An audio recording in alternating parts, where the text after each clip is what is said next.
Yeah, so just tell everybody who you are, what you do, where you work. Hi, I'm Dr. Todd Mcdougle. I am a chiropractic doctor. About 25 years ago, was asked by a professional strongman athlete, Dr. Chad Coy, to come up with a way to discover um, how to keep an athlete strong after a chiropractic adjustment. Um, he actually said the term sprung. He's like, I love getting an adjustment, but the problem is that, if I get an adjustment, my back, my hips, everything feels loose. I don't have my strength. And so, as that is the case, it becomes problematic if you're a strength athlete, right? So we went ahead and took a lot of the information that included the data that was out there and the reason for the switch from a stretch, both a dynamic stretch and then also a static stretch, and discovered why they got away from those things and went into this thing called dynamic warm-ups. Dynamic warm-ups came about the mid 90s, and now most people, especially your generation right now, they are just accustomed to that being part of their warm-up process. Right. But nobody at this stage of the game actually knows why. Isn't that interesting? Yeah, I mean, I feel like it's one of those things where it's just like, maybe the people we look to have said that, and it's like, okay, well, if the best in the game are saying that, then that's probably what you should do, without probably going and doing the research to be like, well, they were doing this before, and were they tearing hamstrings left and right? If not, then why did we go away from it? Is it just because maybe it looks cool? You Well, now it's kind of coming back because it looks cool, I think.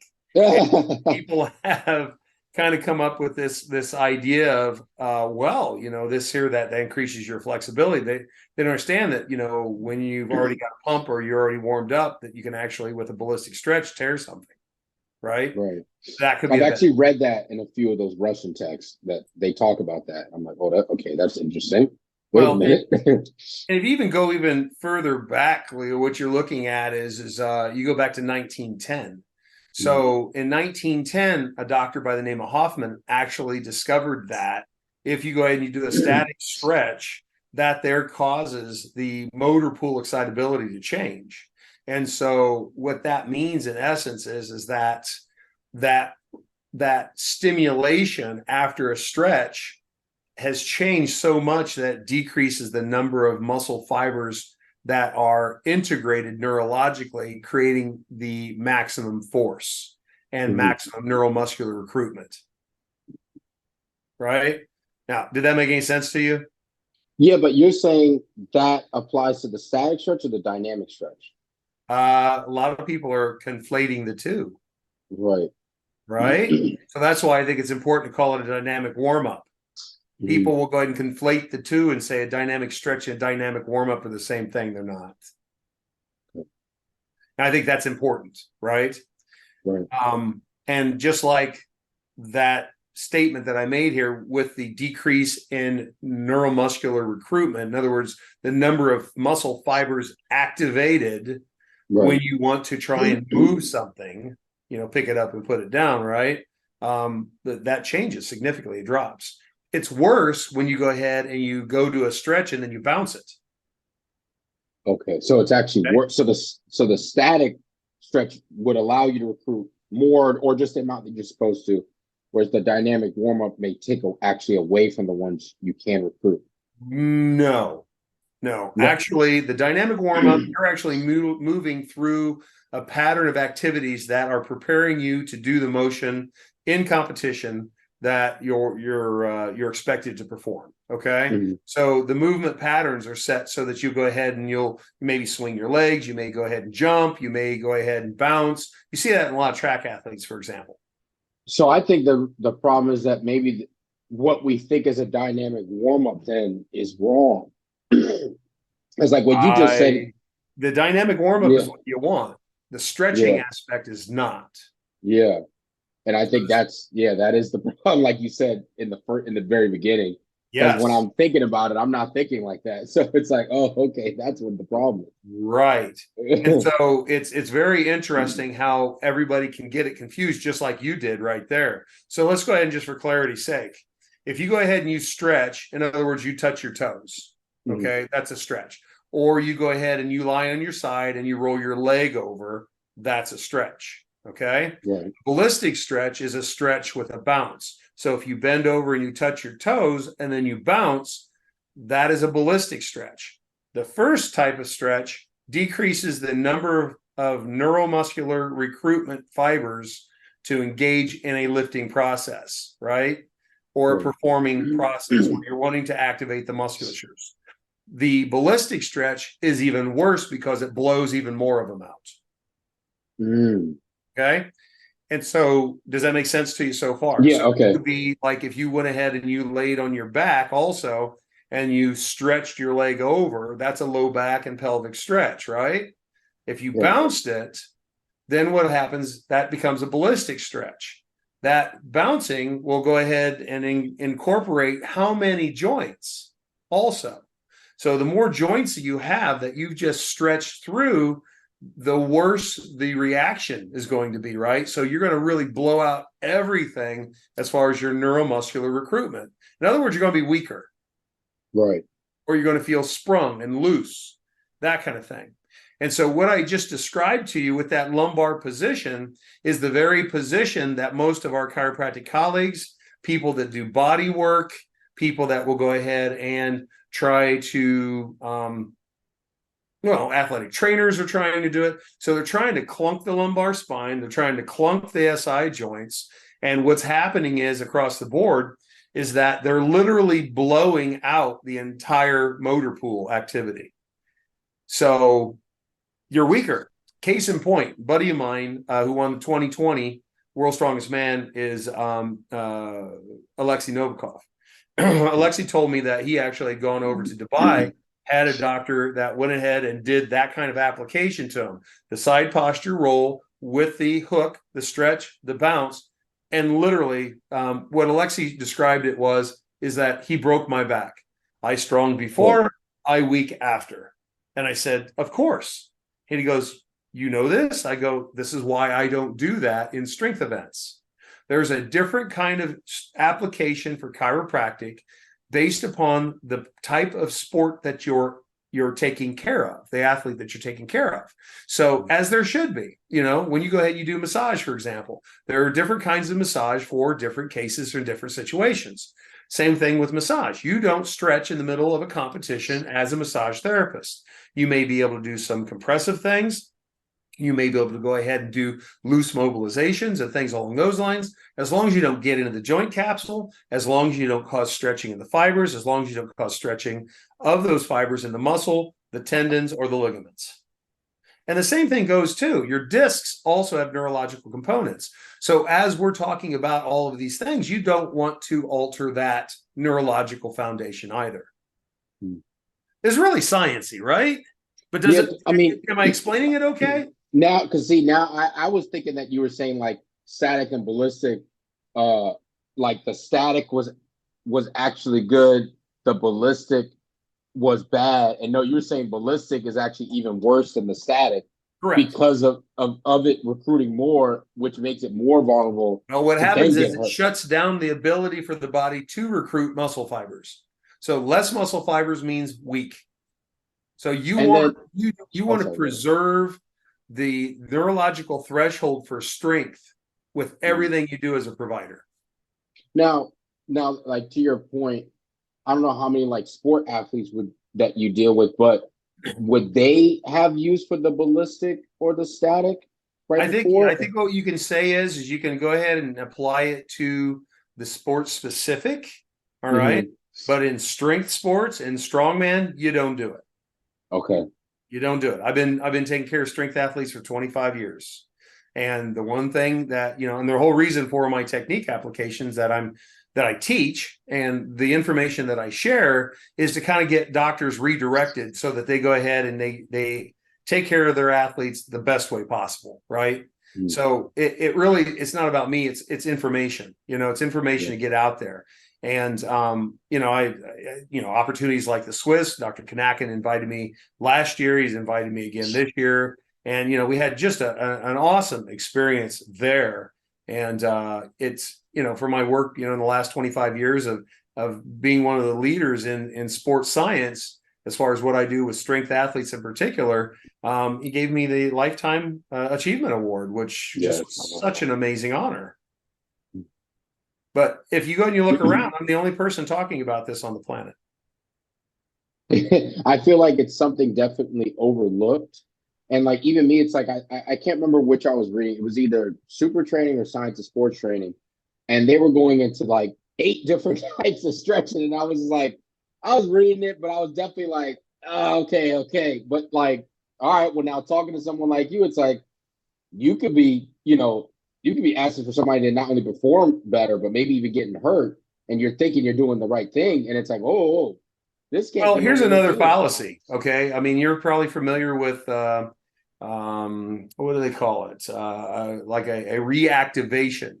So basically, what I see a lot of doctors do is that they'll go ahead and put the patient into a side posture application in the middle of an event, and then they'll go through exercises to kind of reboot the system, and they consider that a reactivation or a neural reset. Well, I'm sorry, that doesn't work. Not in strength athletes. Once the toothpaste is out of the tube, you're pretty much done. The other component is, how many people are we going to experiment on in the middle of a competition that athlete can actually get anywhere from $75,000 to $100,000 purse for winnings, in other words? Who wants to be that guy? So who wants to blow that guy's potential up, just like they did with Alexei Novakov? Think about that. Because at the end of it, he got 0. Right. Yeah. And he could have came in and won the whole daggone thing. Right? So this is the thing. As a provider, we need to actually take into consideration those things. And if you don't know, it's just like, for example, you don't want to scrape tissue in the middle of a strongman event. And the reason why is because when you go ahead and you lift weights, are you building tissue or are you breaking tissue down? You're breaking tissue down, aren't you? That way, then you go through the healing and the healing phase to go ahead and get your gains after, right? And you go ahead and make sure your nutrition's right. You make sure, do the massage after. Go ahead and get the muscle fibers in there working, get the blood flow going, get the lymphatics going. You make sure everything's just right, right? That's healing. And then you go ahead and you make your gains. You know this. I mean, this is something I'm sure you work with your clients all the time on, right? Right. So you don't scrape a person in the middle of that because you're breaking down tissue. If is there people that are doing tissue like a bicep that's a strain and you scrape it more, what's the likelihood you're going to blow that bicep or tear it more? I mean, listen, you're thinning it out, right? Right. Okay. So another thing that I'm seeing a lot of providers do, because it's cool, I guess, is I'm seeing a lot of people dry needle in the middle of a strength sport. Okay. What? Yeah, they're dry needling. Okay. Now, based upon 2 different top flight level physical therapists that I know in our area here in Indianapolis, these guys both told me, they're like, you know what? You don't know what a teenage athlete, how they're going to respond in a closed environment when you dry needle. Now, a teenage athlete is going to bounce back a lot faster than I will, nearing 60, right? Probably even you. That's about what? You 30 now?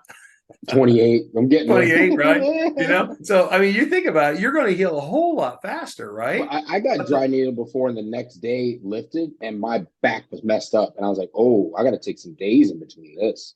That's right. That's right. So let's go ahead and do a dry needle in the middle of a competition that you're trying to win a world record on somebody you don't know. Doesn't make any sense. So, the other component that another thing that people don't think about is you have to look at your environment.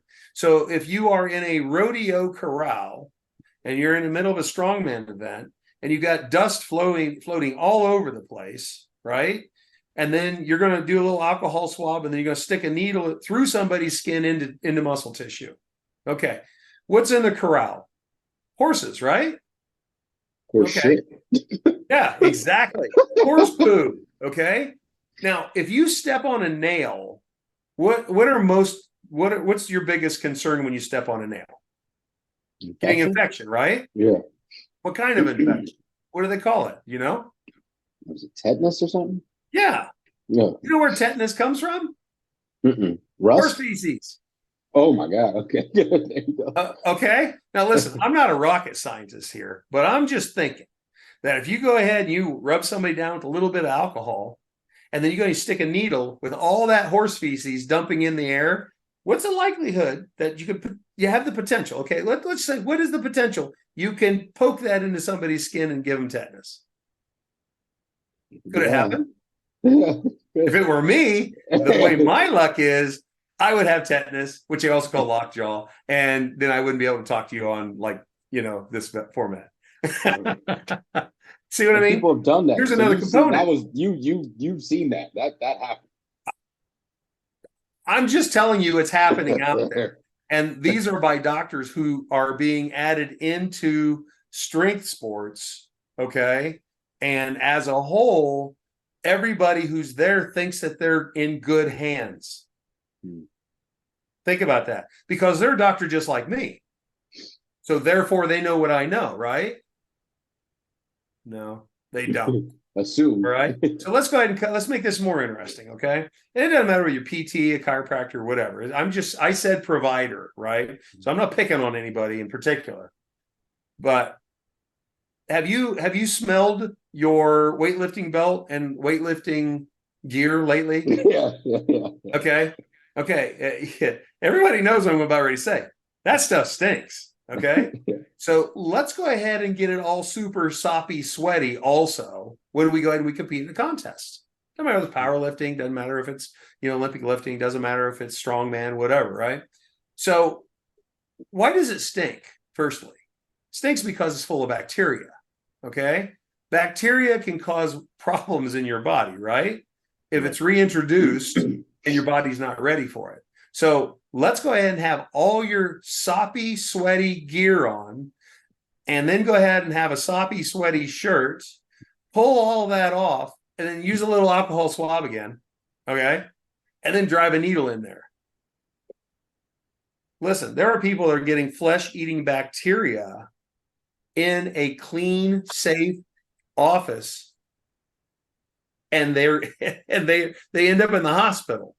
So why in the Oh world would we Lord. do the same kind of thing with athletes in the middle of a competition? Doesn't make any sense. But see, the thing is that everybody's so concerned about doing all kinds of things to look like they know everything, rather than just get to the work and say, okay, how can I keep this athlete safe? How can I go ahead and maximize their ability to perform? And if they're injured, how can I keep them in there as long as we can, so that they go ahead and they get the maximum of opportunity to win money? That, because isn't that my job? Yeah. So there's a lot of things like that, that I see that go on in strength sports, and a lot of it, it's risky for the athlete. And so, I appreciate you giving me the opportunity to go ahead and share, some of these things. One, how to preserve the athlete's strength, and then two, how to go ahead and maximize their performance with the methodologies, which we can talk about here in a little bit if you'd like to. But also at the same time, what other things should you not do to that athlete in the middle of a strengght sport? The And not do is why? probably real big. Yeah, that's huge, man. I mean, I tell you what, flesh-eating bacteria, that's a really big deal. Right. I'm just saying, So, but does that make sense? Yes. I mean, and so so you're, I'm guessing your specialty a lot, and what we're going to talk about a lot, who you deal with, is all the strength athletes. So when you're at these events, what are some things and or tools and methods that you have used, and what were the reasons why you used them for the different events, so we know, what not to do, and what therapists should be doing at these events, and what to stay away from. What have you done, since You you're know not what? doing all I those tell things? you, it's interesting. I've had people blow their kneecaps off doing, axle and or log presses, things along those lines. I think the one thing that I would like to see happen is I'd like to see the people who are attending those events, EMS personnel, firemen, firefighters, people are going to go ahead and engage in the broken athlete, for example, ahead of time, sit down with somebody like myself and just kind of review some things. Case in point, when you go ahead and you blow your kneecap off, all right, you want to go ahead and try and do everything you can to stabilize that patient. If you can blow both of them off, you can blow one of them off. I've seen both. Okay. When you go and you transport that athlete, you want to go ahead and make sure that everything is as stable as it can be. Sometimes you go ahead and you leave your SBD sleeve on, in fact, if it's pretty much gone, you probably should transport that athlete as quickly as possible that way. If by the time I go ahead and I get to the athlete and they've already got that slipped off, then I go ahead and I have to assess, okay, how can I stabilize that in such a way that it's not going to create permanent nerve damage? It's not going to create a clot. It's not going to put pressure on the vasculature in such a way that it's going to shut down one direction or the other. And movement pattern or movement and repositioning needs to really be a big concern. So when you go ahead and you do move that athlete, you don't want to go ahead and pivot them on the leg that they just blew off, right? And I've seen that happen too, where they put the athlete on the wrong way, they didn't stabilize, they didn't support. Even if you put a bag of ice underneath of the leg to help with offset maybe some swelling after you blow the patella off, it's there to go ahead and be a lift. So when you go ahead and you have the leg, extended, the leg doesn't, basically fall backwards, fall down. When that falls down, that there creates compression on all the blood vasculature and et cetera, that's under there, all the anatomy, right? So you want to go ahead and support it. So maybe you put a bag of ice under here, right? And then you go ahead and make sure that athlete's going to be okay. And then they transport to get to the surgeon as quick as they can. And that seems like a real simple idea, right? It should be. It's not. And it's messed up. It's messed up. That kind of thing is messed up. When the EMS, it's just strength sports are different. And I think it's fair to go ahead and say that, it should require a little extra education in that arena. Like maybe they're EMS, but they take some type of course with people like you where it's like, hey, I deal with only these guys or a lot of these guys. There's some tweaks you're going to need. I'd imagine it's no different than, if you're dealing with an old folks home and then all of a sudden you got to pick up somebody that weighs 600 pounds instead. I mean, the requirements, how you lift that person may be a little bit different. The big thing in that instance is, as a provider, how you don't hurt yourself. Right. Trying to give aid. And that's one of the things for me in the technique applications that I've developed. When I'm working on, people like, maybe a Brian Shaw or a Hathor or a Tom Stoltman or, a Robert Oberst, these guys are all upwards of almost 7 feet tall. And so when we're working on them and they're 400 to 450 pounds, I have to figure out a way not to hurt myself, but at the same time, maximize the adjustment in such a way it's not going to negatively affect their motor pool excitability, right? So we want to try and do everything we can to go ahead and preserve their strength while they're getting an adjustment. So it also is very awkward if you go ahead and you have somebody. I'm almost 6'3". And for me, at that height, I'm still dealing with guys that, like I said, are almost 7 foot tall. Well, that's a lot of human being that you're going to try and move around. And also at the same time, what's the likelihood you're going to put somebody in a side posture and really, really be effective? One, but that's okay as long as you do it in the office. In competition, not done. Not done unless they're finished with the day and possibly out of the contest for the remainder of the contest.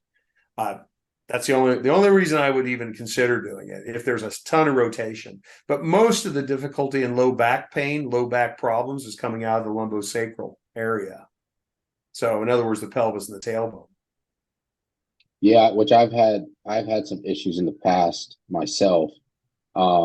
It got better once I started doing a lot of FRC, and it pretty much went away. And I don't know if it was mostly because my hips were just so terrible before. Like I wasn't really doing any hip mobility work.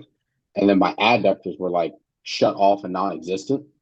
Hmm. as well as the low abs. So it was kind of like none of the Well, of surrounding course, musculature was good. when I look Um, at when I hear those kinds of things, I mean, as a chiropractor, I take actual X-rays. mhm, A lot of my colleagues do not. A lot of the schools aren't promoting to take, the fact that you really should take X-rays. A lot of it is mhm, because they're not training the doctors how to neurobiommechanically interpret them with skill. mhm. And as that is the case, it's becoming a lost art. When I was in college 26 years ago, after when I graduated 26 years ago, that was a major component of our education system, how to go ahead and take or extrapolate the information that you collect off the patient, compare it to what you see in the hard copy and the x-ray, and then what you go ahead and you assess during the examination, and you put all three of those together to go ahead and give you a working diagnosis so that you can go ahead and maximize the care strategy based upon the data collected. Right now, within the industry, we're hearing a lot of rumblings about this stuff called evidence-based science or evidence-based medicine, or in my industry, evidence-based chiropractic. Yet at the same time, I think the argument falls short in that when you go ahead and you have a bunch of people that won't take a set of X-rays, which is hard copy, and learn to interpret it in such a way that you can go ahead and apply it to that patient. And then you go ahead and you depend on things like the inner reliability of the chiropractic palpation or osteopathic palpation or athletic trainer palpation but we'll talk about chiropractic in particular. Whereas less than 30% interreliability of palpation exists. Well, if Oh, that's the case, that means between all the doctors, you have a 70% chance of missing it why with do you just think they palpation went alone. away from that? They went away from Why? X-rays. Yeah. I think there is a movement within the chiropractic profession to appease the medical establishment so that they can go ahead and start performing medical type services like the osteopaths. So what that would mean would be more opportunity to do things like prescription drugs, There we go. It's always coming more back to things. that. Well, listen, I mean, here's the thing. It's really all about money.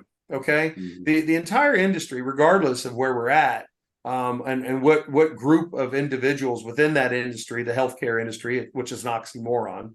But the fact is that it's really not about getting anyone better. It's about churning that patient. And I tell you what, workman's comp, insurance programs, as far as I'm concerned, in my opinion, all right, based upon my own experience as somebody who actually went through that process, what I find is that they utilize every service that they can charge for during that patient's care. And when the patient doesn't get well, the consolation prize for the patient is a lifetime of disability. And unfortunately, in today's world, a lot of people find that acceptable. Well, as a person who technically is handicapped, but I've never leaned on that, almost lost my arm, went through a severe accident, which I was being pulled into a machine, two Yeah, I giant briefly rollers seen about that at the 55-gallon achievement. drums, Yeah, right? go on that And too. I'm Yeah, doing a go on real that. life Viking hold while my arm's being yanked off my body. So listen, I get it, but for me, it was a matter of they told me I never bodybuild again. They told me never, power lift again. They told me, you're going to be disabled all your life. And I said, I don't think so, you know? And I went to therapy and whatnot with these people, trying to get my hand reworking and all that other jazz. And people who were a lot less severe handicapped, they went ahead and they went that route. I mean, you can see I've got scars. I mean, this hair doesn't, this is not pretty. Mhm. All right. But Right. I don't use it as a crutch. For me, it's a matter of, okay, at the end of the day, I still got to earn money. I still have to, pay for groceries. I still have to support my family, and I still have to be a man for my children and be a man so my kids can look up to what that is. And I think that's a good thing, you know. Mhm. So there's a lot of layers to, you know, all of this, and boy, I can get into the weeds on almost every topic you want. I really can. But you have to be careful. Next thing you know, I'm interviewing you, right? I like it. I like it. The more you know, right? I've been at this a long time. I've had a lot of experience, and I hate to say it, but a lot of the experiences I have are not good experiences. But they're good experiences if you learn from them, though, right? Yeah, right. And you hopefully help somebody else avoid, or as much you can. You can't avoid getting trapped between the two No, things, but at least no. not giving up and being on Well, disability and poor me the rest of your life. You can do that. let me tell you. I mean, there will be there will be a lot of people that may respond to what it is I'm saying with a lot of heat, right? Mhm. But if you listen to what I'm saying, what did I say that was not accurate? And why am I saying it? Am I saying it to make me all that in a bag of chips? No, listen, I don't have to do anything else. I've done pretty much everything. I don't need to be the guy, right? I don't need to be the guy. I am the guy. Okay. So with that being said, and that's not tooting a horn, that's just, hey, listen, I paid my dues. I've learned a lot. I help a lot of people. And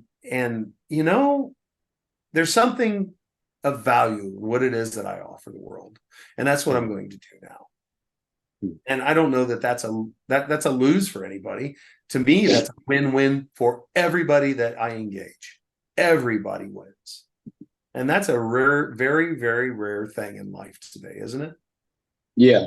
And I mean, I think it's just because so many people aren't willing to say, "Hey, I don't know everything," even Mhm. if they're not, even if they're not like what an actual chiropractor. Like maybe some physical therapists may get mad about what you say, but it's like, hey, though, if you take some of this advice, you're going to be better at what you do, though. Yeah, absolutely. And your You know? patients will love you for it. Yeah. Listen, I'm not saying that anybody's a bad person. It's just let's make smart decisions. Right. Critical thinking has become something that is we're losing. Not Yes. everything is a Yes. checkbox, right? Not everything's true and false. Not every answer is right there. I mean, listen, if you go ahead and like within the chiropractic profession, you get out of chiropractic college, you have an algorithm that's this big, right? I mean, this is all you know. This is it, right? My algorithm is this off the screen. Mm. You know why? Because I'm not done learning. And do you think that's why chiropractors get a lot of bad stigma? They Because get a lot of bad stigma because one, many times they're very arrogant. mm, You can't be right all the time. None of us. right. Doesn't matter whether you're a chiropractor or your medical doctor. You just can't be right all the time. And I think that's a fair statement. The other component is that if you maintain this algorithm and this is all the further you've learned, this is your box that you are in. How many people are going to be outside that box? Yeah, a lot. A lot. And But so you're if gonna you're a lot not of times going try to to, treat them anyway, right? You treat them without the absolutely, knowledge to do the job. Yeah. and they're going to fail. And so if you fail, what happens? You're going to get a bad rap. Mhm. Don't you deserve it? I'm not trying to be prickly. I'm just like, if you're failing all the time, you need to figure out why. And that is where the learning comes from. The algorithm that you have may be this big, but take the end of it off and learn the rest of it. So, like, let's talk about that. Like, you talking about that algorithm. What is that algorithm that these chiropractors are getting when they graduate, and then what do they need to do to get to the point where you have? What does the expansion look like? What are all the techniques or methods and books and all the stuff that you learned outside of your degree that I made think you who I you think that's are? a really great question. I think the reason why the schools do what they do is because they want to go ahead and have conformity. There are Mm, large organizations that are are supervising, if you will, the education process for the chiropractors. Then they are organizations that will go ahead and then test the learning and the knowledge based upon the things that, the algorithm or the stuff that they learn in that chiropractic college. Okay. And so what they're doing is they're for lack of better, description. And again, this is my opinion. I'm standing on my own on this. My opinion, I think what happens is that they create a cookie cutter model for the services that are available, and that is where their liability ends. It starts and ends there. Okay. And then when they graduate, the doctor has two choices: to go ahead and open their mind and listen to their patients. Think about that. Listen to your patients. The thing that I find so interesting, especially as long as I've been doing this, is that the patients will tell me how they got there and what they did to be in the circumstance that they're in. So what I have to figure out is how to unwind all that stuff and put things back where they messed it up. Pretty much as simple as that. But it's not simple because it takes skills, right? So the other component is learn as much as a chiropractor, learn as much as you can. What I'm hoping to do with working with Dr. Kanakin at Swiss, working with Dr. Pete Gritali, Joe Munategi, and then also working with the great, legendary, eight-time Olympiad, eight-time Olympia champ in history, Lee Haney. I don't know if you know who Lee Haney is, but I Lee know him. Haney Yeah. used to watch on TV when I was younger. And it's so cool because now it's a point that I've become friends with this man. And he is a good man. He's a good soul. So he's actually developed the Lee Haney Games. And that's going to be November 10th this year, 2023, in College Park, Georgia, at the convention center, the Atlanta Convention Center, which is hooked right next to the airport. Wait, I'm gonna have to pull through because I'm in Atlanta. See? Yeah, Isn't it great? That's funny. Look at me advertising. That's not a coincidence. That's not a coincidence. Not coincidence at all.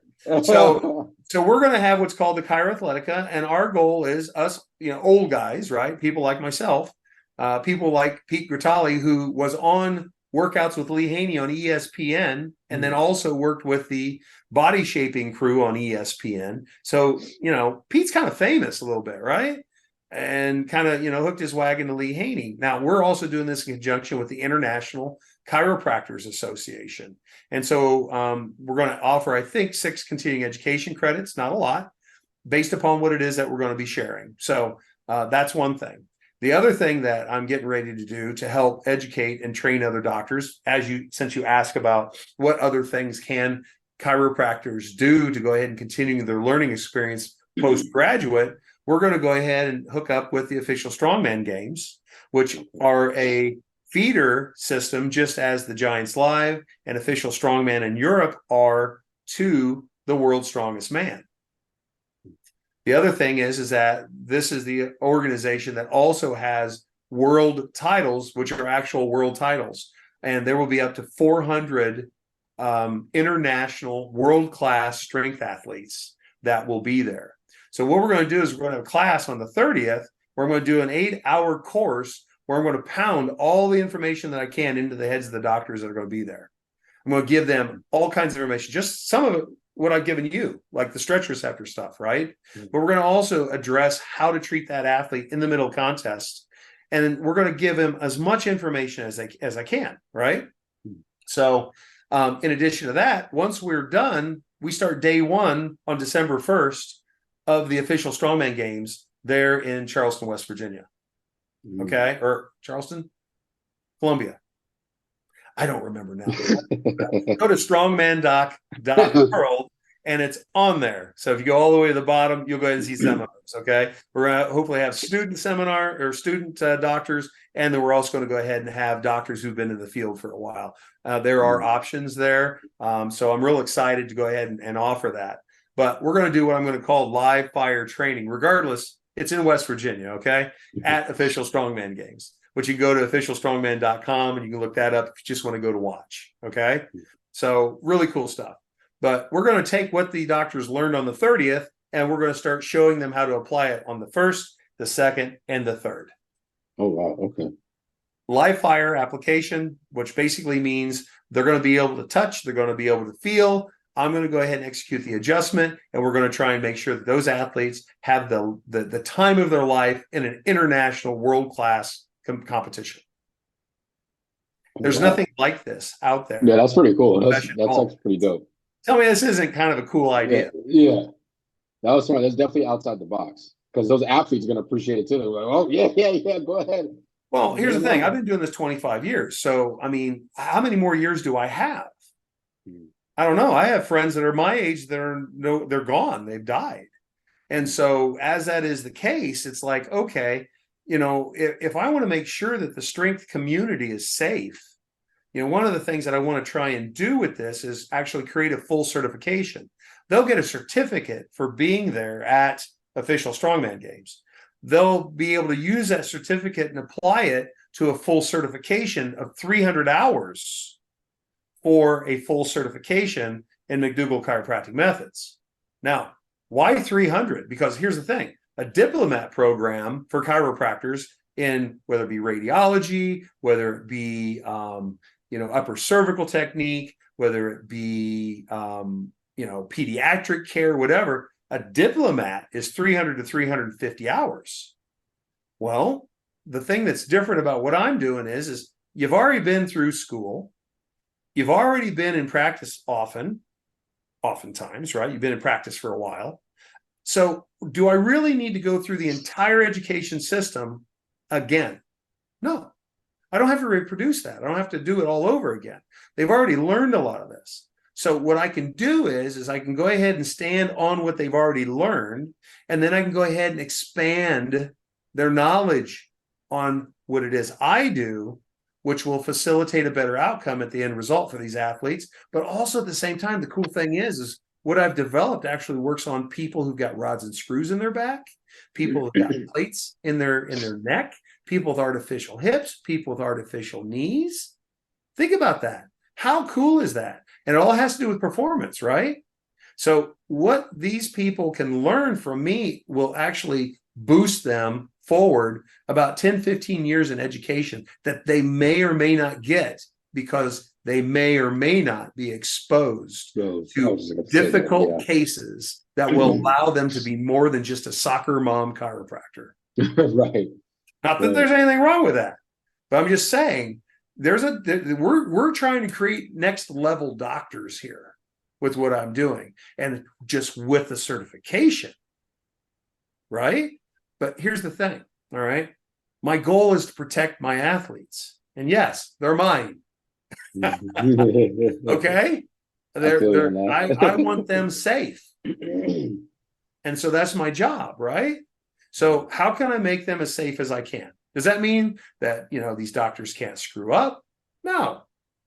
Listen, when you're out there, you're sticking yourself out there, there's always risk. There just is. You walk across the street, you could get hit by a car. Whose fault is it? Well, if you're both not looking, both your fault, right?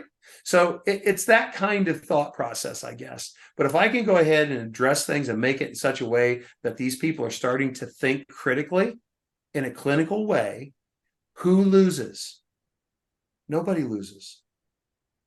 And so that's what I'm trying to produce with, the McDougle chiropractic methods process and what it is I'm trying to achieve, if you will, with, partnering with companies like Official Strongman Games, Official Strongman, Giants Live, World's Strongest Man, United States Strongman, for example. So, those are the things that we're trying to achieve. Is one, you've got to get a level of credibility. The other part of that credibility with me is I've been doing this 25 years. Nobody else has done this. So, I think, like I said, I have something to offer. And honestly, I should charge for it. I should charge more than what I am. But right now, when you have a world in which everybody is an Instagram superstar, it's really hard. It's really hard to go ahead and discern who really knows what the hell's going on. You talking about like the mallet tapping boys that I see? I'm not gonna knock anybody. All right. But well, can you tell me about that? What's your opinion on that? Okay, let's do that in the middle of a strongman event where somebody is going to try and win $75,000 to $100,000. Are you willing to be that guy? No. Okay, so listen, I'm not going to say anything bad, but I will pose that question. Are you gonna have somebody who's gonna, hook a strap to your head and yank you off the table in the middle of a strongman event? You Woo. gonna do that? Yes, Now, again, I'm not knocking it. Are we going to do that in the middle of a strongman event? But see what I mean? It's super, from my perspective, it's super simple. Don't do that. mm-hmm. Because what are you going to do? You can foul somebody up. You can ruin their career. You could lose their prize money. Who wants to be that guy to cause all that chaos? Not me. Not me. So what was the deal? I had to make it work every single time. Aim small, miss small. Mm. Everything has to be calculated. You use your head. And Well, I've maybe it's done a things lot like, of the guys that doesn't get you as many likes doing the simple. Well, not even so much the simple, but I know this person's not going to get hurt from this, or this is safe for this person, or when there's money on the line, I'm not going to do this just because it's the cool thing to do. but people don't think that. They think Yeah. about how I can wow this person. Mm. You know what? Chiropractors are supposed to be, in essence, for lack of better description, neurosurgeons with their hands. That's what we're supposed to I do. like that. Okay. So with that, like I said, aim small, miss small, right? So if this is what we're going to do, if our craft is that we make a neurological change within the body by moving structures, specifically the spine, the extremities, bones, all right, to go ahead and change and open up the body's ability to have better homeostasis, have better neurological tone, have better blood flow, right? Have better neural peace. If that's our job, exactly how does, when we're trained in that, how is it that we find ourselves with chiropractors doing massage? I've wondered about that. I was like, Well, you I know didn't know what? y'all I do wonder, that too. you and me, we wonder about the same things, right? But here's the thing, okay? I can go ahead and go be a massage therapist. What is it? $10,000, $15,000. We'll say $20,000 to be a massage therapist. Okay. And then you come out and then you can go ahead and do things like ART, which is active release technique.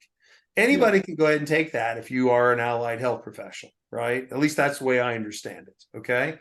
As that is the case, you can be a massage therapist, go ahead and take all the courses in ART and do the same thing that a chiropractor is doing after he spent $300,000 to be a chiropractor.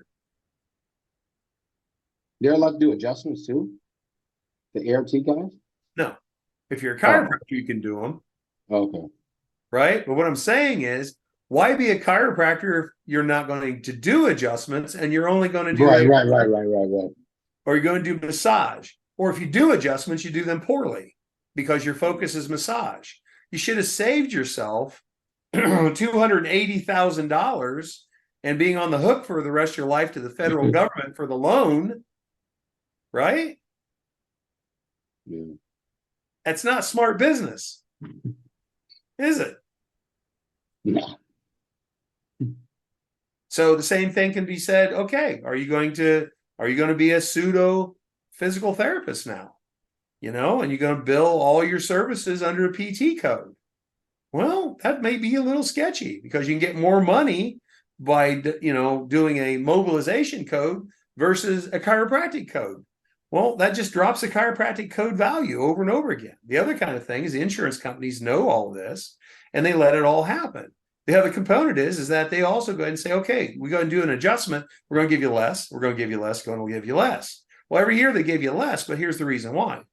Chiropractors will go ahead and turn in the insurance the EOB forms, or not the EOB forms, the claim forms. They get the EOB back and they realize that they've been screwed by the insurance companies by, well, let's say $5 for that adjustment for the surgical precision application of chiropractic.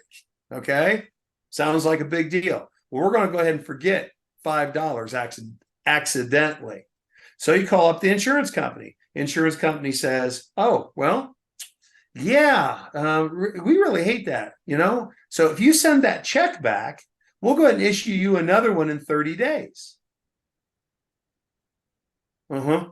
So in the meantime, the doctor has to eat, all the staff have to eat, the lights have to be turned on, the heat has to be turned on, the machines need repaired, the office needs cleaned, you need new paper, you need new laundry detergent, you need to run your business with the money they have that they just shorted you.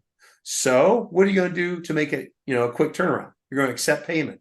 When you accept payment in full, what they do is that they go ahead and say, oh, the doctor's willing to take less money, so we're going to reduce the amount of money that we're going to give for that chiropractic neurosurgically approached application. It's feedback loop, all bad. Oh my God, the system again. Yeah. Well, listen, I had another clinic, and when I closed my clinic, the insurance industry owed me $250,000 that I'll never see. Oh my Okay. God. Yes. I had a very big clinic. We were rocking and rolling, dude. Now, it was in the top 2% earners nationwide. So with that being the case, I have patients that will go and say, well, you know what? You should do insurance. And then I could go ahead and come in and use my claims. Well, right now they're giving about $26 for an adjustment. Some of the insurance companies, if you're lucky to get that. All right. If they don't short you $5. So the other thing is again, you are under the constant scrutiny of the government, the insurance agency, the operators within the program, and all the laws are set against you as a provider. Doesn't matter whether you're a surgeon, a chiropractor, a nurse, practitioner, whatever. Doesn't matter. It's set against you unless you play nice. So why in the world would I get back in bed with the insurance company? How many $250,000 segments do I not want to be paid? Think about it. They just get away with that. They get away with it because it's the golden rule. Khalil, it's the golden rule. He who has the gold rules.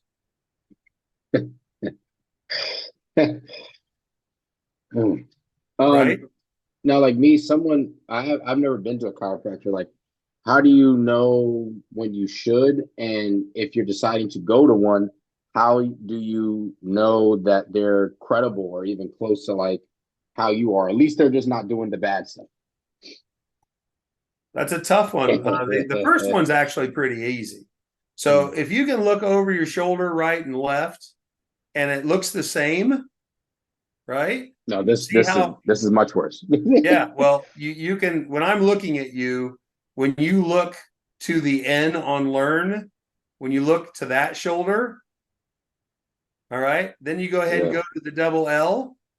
See how you're sticking? Yeah. That's your sign. Another thing is you can go ahead and look up and look down. And if you feel stiffness in there may be a problem. The next thing is put your left ear on your left shoulder and then go the other way. Do you feel how you shift to try and help compensate for it? Yeah. Now, a lot of people just look at that and go, oh, well, everybody has that. Well, okay. Everybody's fucked up. Right? Yeah. Right. You got it. That's right. So the other thing is, when you touch your toes, when you squat, when you move, do you shift when you sit down into a squat position? Are your shoulders balanced and level? Do you have a level pelvis? The other component is, you know what? We can have people with 50-degree double scoliotic curvatures and their shoulders are square. Their hips are square. But they may have movement problems. So they may have pain in the sternum. They may have pain in their back. They may have one side of their psoas that's super tonic, or otherwise super tight. That may cause them to have a restriction when they move. They may run sideways. They may throw one arm forward more than the other one. I mean, shoot, we actually at Swiss adjusted a few people that after, it was funny. They had to learn how to walk again after I adjusted them. And when they would walk with their hands flat like this. They weren't swinging their arms.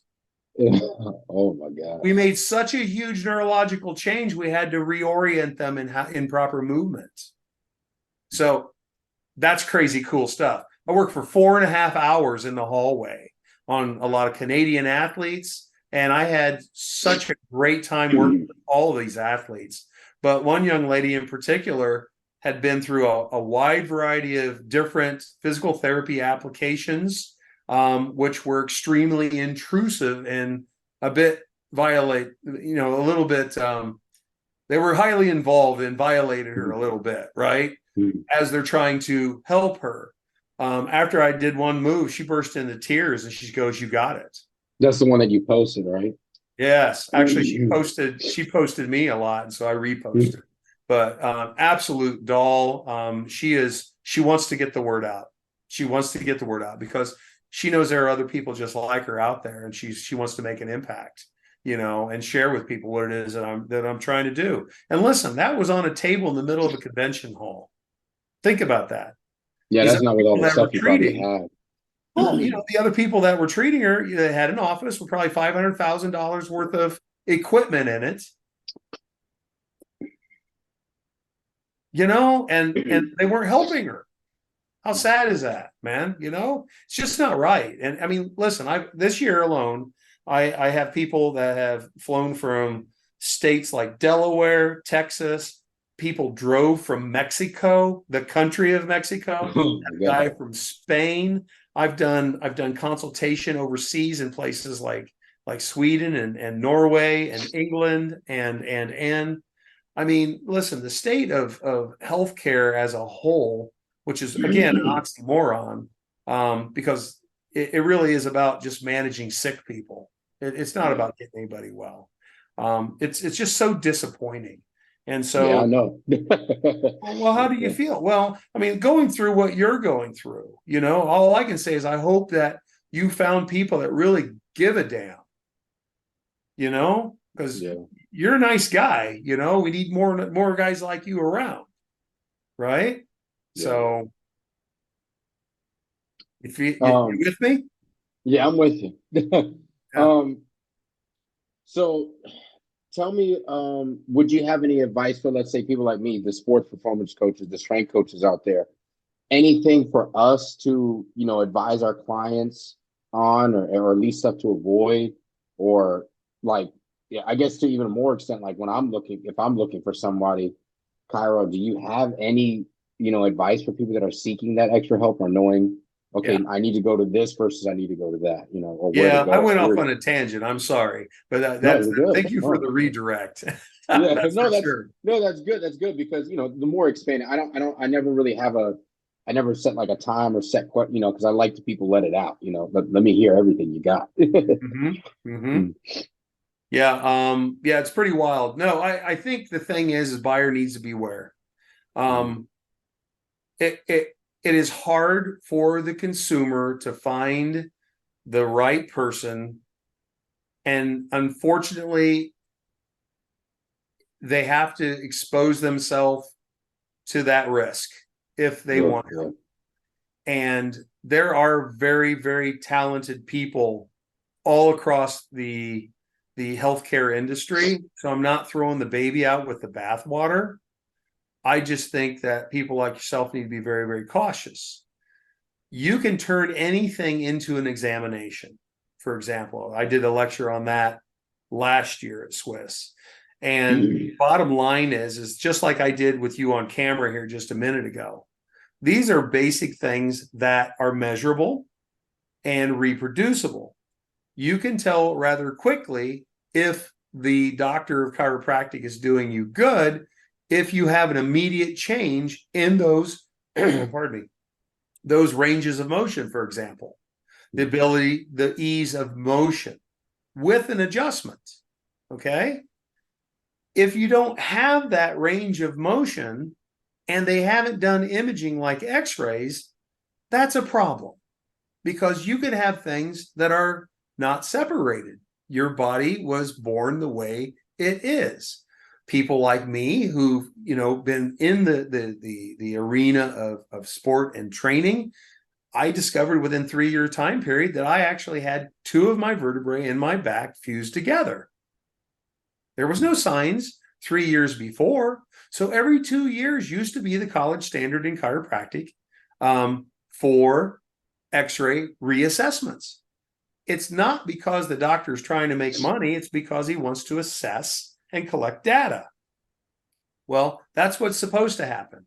But again, a hint is that if the doctor doesn't share with you what his findings are on those x-rays, then either he doesn't or she doesn't have the skill sets to interpret them properly and then explain them to you, which is a warning sign, or they're too busy, they did the bare minimum and are never going to read them anyway, which is another warning sign.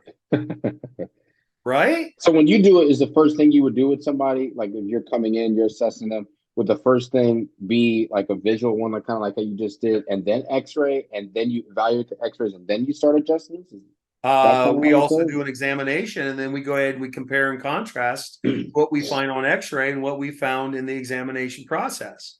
Because Listen, you can get the x-rays back pretty quick, right? Like you could have it in another room, do the yeah, x-ray, they're and then digital. get it Yeah, right, they're right. digital, and Okay, they're very low dosage. I mean, okay. if you go, it's interesting when you hear chiropractors say, "Oh, it's the dosage. I don't want to, dose my patient."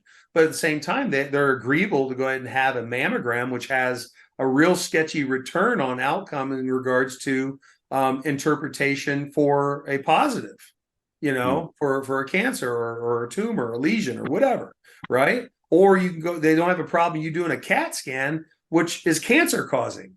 Okay. That's okay. But we're going to go ahead and take, a few very direct, specific films on a patient, which has almost, it's a very low level or low dosage, if you will. And it's going to change that entire patient's outcome. That doesn't make sense to not do the x-rays in the chiropractic office. There are 27 different reasons, and what your viewers can actually go ahead and go to the CCRP guidelines from the International Chiropractors Association. They had all the best chiropractic radiologists and researchers get together, and they came up with 27 reasons to go ahead and take an x-ray. So some of them could be range of motion, some of them could be red flag, some of them could be yellow flag things, which, I'm not going to get real deep into all those things, but it all is on the internet. And so people can go ahead and go, PCCRP guidelines is what they are. There's a P in front of that. And so look it up. It's through, like I said, the International Chiropractic Association. I have the book over here. It's a thick book with all kinds of data, and it's all referenced data. All right. So, every chiropractor should have that book on their shelf, or at least in their x-ray report, have why they took x-rays. This is why. So first thing you should do is like ask the chiropractor, let me see that book if you ain't got it. That's yeah. the first thing. No, you know what? I hate to tell you, the majority of the chiropractors won't even know what that book is. Oh. Yeah.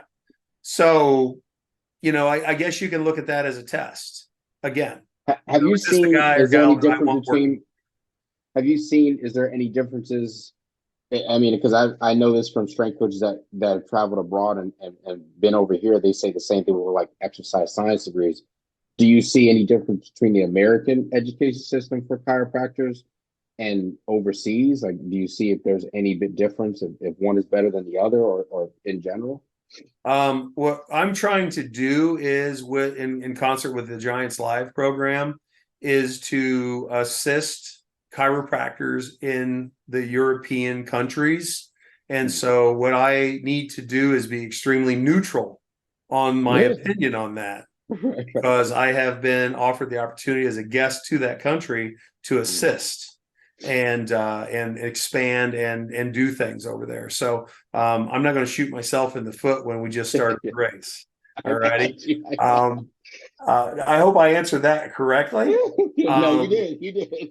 but no, what I will say is that the issue that we have within the chiropractic profession is universal, Okay. and I think I have a solution, and I'm willing to share and help. Is that fair? No, that makes sense. And you're on the path to help people. So maybe we wait a few years, we circle back, and then we say, so after they're like, well, we can't not have this guy. He's helping everybody else. So you can say kind of what you want. But until uh, then, we'll put it on pause with that one. Yeah. that is But hilarious. like you said, but that makes sense. So I mean, because it's not like all those countries don't have social media. So I see chiropractors from all over the place, and I see similar of a lot of the same bad stuff. Even from afar, I don't know what I'm talking, but I'm like, I don't know if that's great.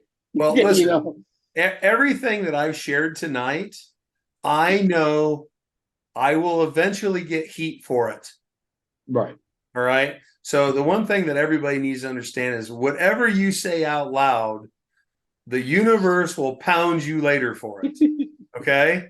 Or somebody will be mad at you. And so I know that, but I haven't done this and haven't said anything to insult or offend. What I No, want people to do is I want people to process what I said, think about what it is I'm trying to do and how it is I can help make things better. And right. until you go ahead and you identify the demon, you can't get rid of it. Somebody's got to say I ain't even Catholic and I know that, right? it.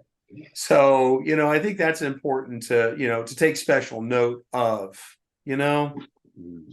So, but as far as you guys, it's very difficult. I can go ahead and I can call a chiropractor up and say, hey, listen, would you go ahead and take care of my buddy Khalil? He's a good dude. He's got, he can't turn his head right. He's got his shoulders all goofed up and his butt's all crooked. They can go ahead and they can say, oh yeah, hey, Dr. Ty, yeah, you know what, buddy? I got this. I got this, man. I've got this guy, no problem. Okay. So I'm thinking, oh, good. Khalil has a good doctor. The doctor said all the right things. This is going to be a win. Everybody's good. Everybody's going to be happy. The universe is right. And then Khalil calls me up and says, dude, who did you send me to? I thought we were friends, right? Right. And I can't tell you how many times that's happened to me. Really? Absolutely. Ooh, And I don't mean it in a negative way towards me. It's just that I got fooled too because they said all the right things. And that's what you said. It comes back to you got to be willing to take probably that risk a little bit, right? You still don't It ever is. know until you're The thing is that I mean, I'm trying to figure out how to be a resource for you guys, as a whole. But the thing is, at the end of the day, it's an opinion. I'm not boots on the ground. I can go ahead and call the shots from the box in the stand. But there. when you're in the middle of the pack, it's a lot different down there for you than it is me up in the box, right? Right.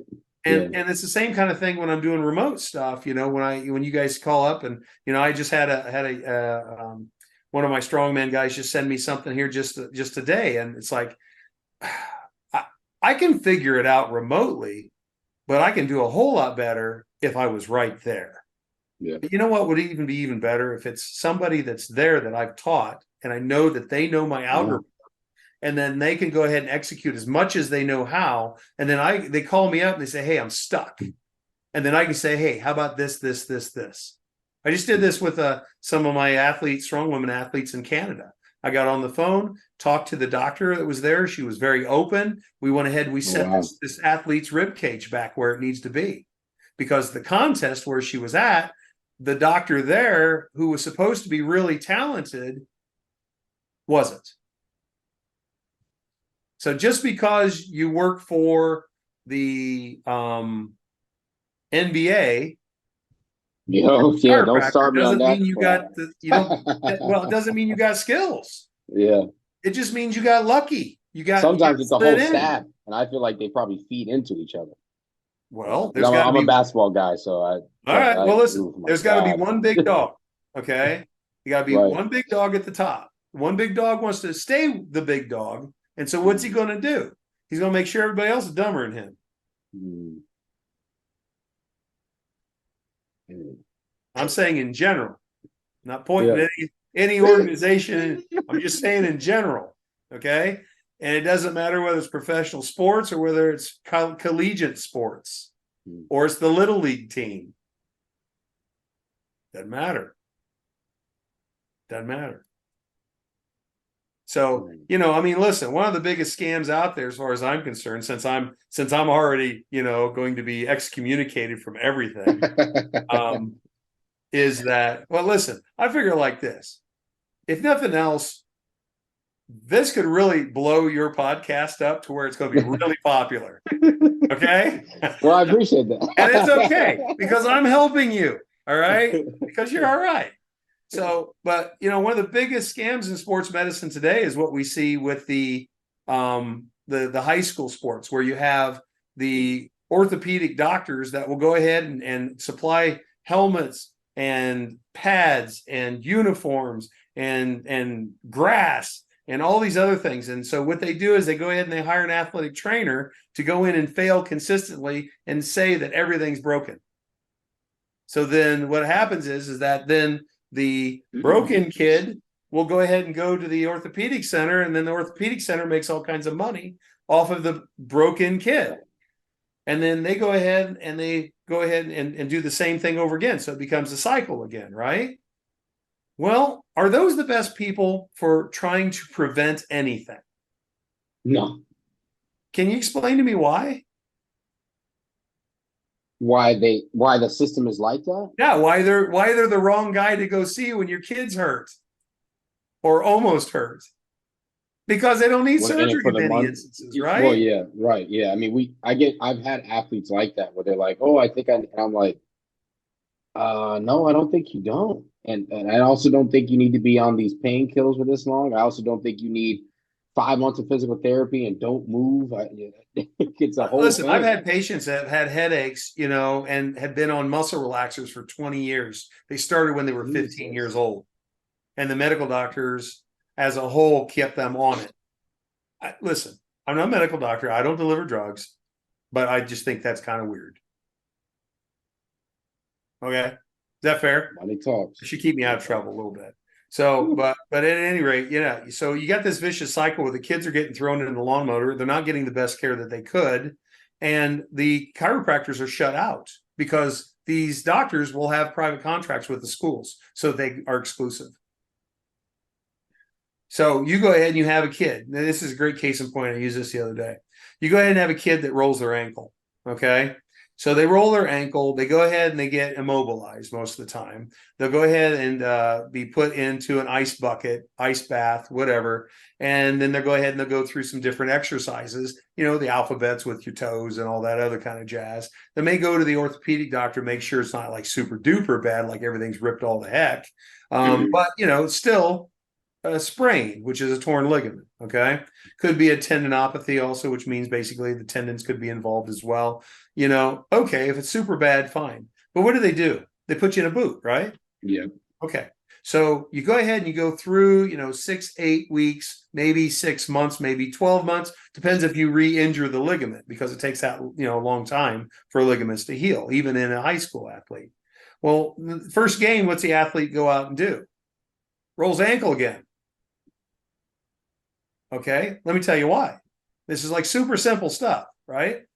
The reason why is because that ankle, the bones themselves, which the ligaments hold all the bones to bone, right? Bones to bone keeps everything connected, okay? So the bones themselves were never set into a proper position so that the ligament can heal at its normal length. Okay, yeah, that makes sense. I got you. Okay, so why would the ankle hold when you stress it with an elongated ligament or a damaged ligament? There's no support.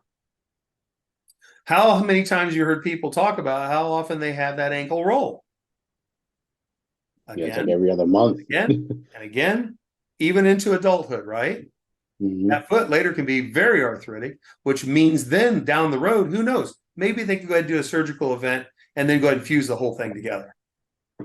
That's a great idea, right? So in essence, what's happening is the system is actually setting it up for long-term future business, all because they didn't do all the right thing. We see this in rehab and things along those lines as well, where you have a stronger crooked problem. And when you have a stronger crooked problem, that sets you up for damage to the area that's crooked, right? The damaged area is a weakness. When that weakness fails, that often is catastrophic. Catastrophic failure means you're going to have a major event that may require surgery. Self-fulfilling prophecy. That's when you really get paid then. Yeah. Who suffers? The people that are trusting the system. That's right. And then it's a lot of times you get surgery, wherever you usually get surgery, you usually re-injure it and you're going to likely get surgery again. And then it's just and if you hurt the ankle, which is like one of the worst ones to get a major surgery on, maybe then you get knee and hip later too, right? Or the other leg starts getting messed up and then, then it's a vicious cycle, then you gain weight and okay, now we're just going down the rabbit hole. Absolutely. But as a trainer, you have to navigate all of this. Okay. So when you go ahead and you see a hip shift, or you see an internal rotation in one foot, or you see a foot collapse, or you go ahead and you see that the shoulder, the grip pattern isn't right on the bar and it's consistent, or their overhead presses are off, or their head bends lateral when they go ahead and they shove that arm up, or there's shoulder rotation. So you've got one shoulder that's anterior compared to the other one, or there's certain pain points. All of these things, listen, you're a coach, you're a trainer. You don't need to know how to fix that person. And what's happening right now across the board, regardless of specialty, is everybody thinks that they can fix it. The thing is, you need to identify what's wrong. And a lot of times that requires radiographs read by somebody who knows how to interpret them. And so right now within the chiropractic profession, they're saying there's no value. But here's the thing, just because you don't know how to do something doesn't mean that the process or the x-rays themselves have no value. It means you suck at your job. We see that with a lot of strength coaches that you don't need to use any of the barbell lifts, and it's because they can't coach it. So they hide behind it's going to get you hurt. And it's like, no, it's like most things, it's not going to get you hurt. It's the coach that doesn't know how to coach it.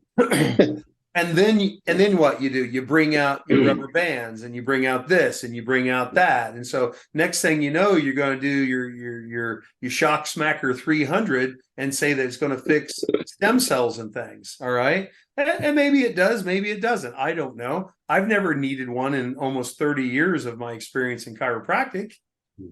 Right. I've never needed a major, traction machine for spinal care. I was going to ask you about that, the traction machines. I don't have one in my office. That should say a lot.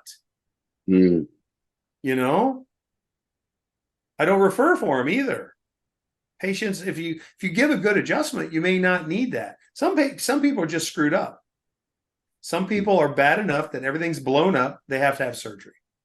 That's the way it is. My job is to interpret how far I can take that patient with the skill sets that I have and lean on other people, whether it be independent massage therapists, independent physical therapists, independent athletic trainers, coaches like yourself, exercise physiology people, whatever, right? And I'm okay with that. That's the beauty of what's happening with Swiss, is that you've got all of these people looking at things from a little different perspective, but there's a lot of mutual respect. That's what needs to happen across the board. But as a whole, I bet you could go ahead and have half a dozen physical therapists, half a dozen coaches, exercise phys people, athletic trainers. They're all going to tell you exactly the same thing I'm saying, because the good ones are experiencing this. If they're good, I was just about to say, yeah, if they're good. Yeah, they are. So I suppose that's the other component is if you got a network of people that, maybe, you're not sure about the chiropractor, but maybe there's a physical therapist that actually knows somebody of talent, and you lean on them and say, hey, listen, do you know a guy? Yeah. And that's somebody you already respect. If they don't know a guy, then you have to ask yourself, okay, is their network very good? And are they the best of what they do too? And are they closed-minded? Yeah. I would imagine. Yeah. Well, listen, everybody wants to, have this superhero syndrome. Okay. I mean, I get it. I mean, I want to be a hero. I want to get in there and help people. But, I'm to a point in my career that I don't run up on it anymore. I stand back, watch a little bit, and then walk up to it and say, okay, what are we dealing with? I think people are so desperate to be the guy right now. They're losing focus on what it is that they're there for, and that's to make sure that they give and deliver the best care possible for their patient, whether it be an athlete or not. And like the good people always say, there's so many more people that need help. You're not really in competition with as many people as you really think. I mean, I think social media doesn't aid into people's belief that that's the opposite, but it's definitely like, bro, I mean, in your local area, there may be 10 high schools, 3 hospitals. Like, you're telling me you're really like worried about the one other guy that you think is good instead of maybe helping each other out. Like, Well, especially within the chiropractic profession, it's very ego driven. I mean, it just is. A lot of people go ahead and they get started late in the game. I was a cop before I was a chiropractor. I was handicapped really? before I was a chiropractor, right? So I had a lot of living before I became a chiropractor, right?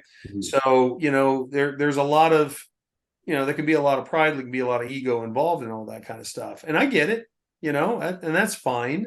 You want to be the best in your own mind in order to go ahead and do the best services that you can. If you have self-doubt all the time, you see that in your athletes. Your athletes got a chink in their armor, they're not going to perform. They're going to get in their own head, right? Same kind of thing with doctors, and nobody ever even thinks about that. When I go ahead and I go to a strongman event, for example, I got to clear my head. I mean, you've been to multiple powerlifting events. I don't know if you've been to strongman events, but is that music calming? No. By the time I'm done, I can't hear out my left ear most of the time. I'm half deaf. So for me, I have to get my center so that then I can go ahead and deliver the service. And I have to pump myself up just like the athletes have to pump themselves up so that I can go ahead and get ready to go. And that may seem kind of weird. No, but I mean, if they're relying on you, I mean, as we know, you could very well be the reason why they don't get paid, just like you could be. So I mean, I Game know plenty face. of coaches, just like at any level, if you're responsible, a part of it, there's a part of it, it's not the major percentage, but there's a good part. But for you can really mess these dudes up. So you really do got to be on point. Because I'm sure you're probably also people want to talk to you, hang out, but you got to be focused at the same time, blah, blah, blah. And you're actually doing manual work. So it ain't easy. Well, it's really, really funny, Khalil. A lot of people say, oh, you know what? You men, you can't multitask. You go and you watch any of my YouTube videos, you're watching multitasking at its finest, baby.